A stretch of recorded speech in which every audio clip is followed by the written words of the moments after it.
Hola, bones.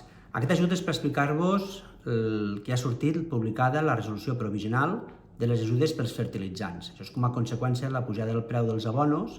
Sabeu que la guerra de l'Iran ha pujat el preu del petroli i es van encarir molt el tema de fertilitzants. Llavors, el Ministeri ha tret una ajuda que és de 38,33 euros per hectàrea conreu de secà i de 92,50 euros per hectàrea en cas de conreus de regadiu. Aquí s'ha tingut en compte, per aquest càlcul d'ajut, totes les hectàrees declarades a la DUN del 2025, que és la campanya tancada. Llavors, només s'han comptat els que són de cultiu. Si hi ha improductius o guarets o productes forestals, aquests no s'han comptabilitzat amb aquest ajut.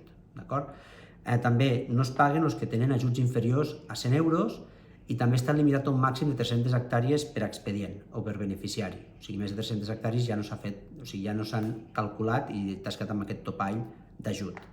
Llavors, és molt important que a l'enllaç que us hem enviat cliqueu al PDF. Aquest PDF és bastant engorrós, és molt llarg, perquè hi ha tots els beneficiaris de l'estat espanyol, però heu d'intentar buscar-vos alfabèticament per apellits, on esteu, i mirar que l'import que tingueu aprovat més o menys es correspongui amb aquestes xifres que us he dit d'ajudes per hectàrea. Si veieu que són correctes, cal acceptar expressament l'ajut, o sigui, abans del 27 de juliol d'aquest mes, del 2026, cal que accepteu l'ajut. I al revés, si l'import no està bé, s'ha d'al·legar o s'ha de reclamar també abans del 27 de juliol. Però no és com l'anterior vegada, que sense fer cap tipus de tràmit es va pagar. Aquesta vegada sí que cal acceptar l'ajut.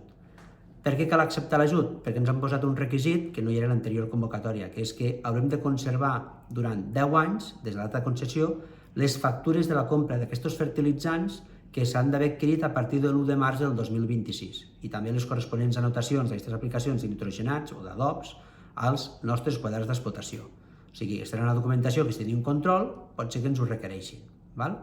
Llavors, molt important abans del 27 de juliol acceptar aquest ajut.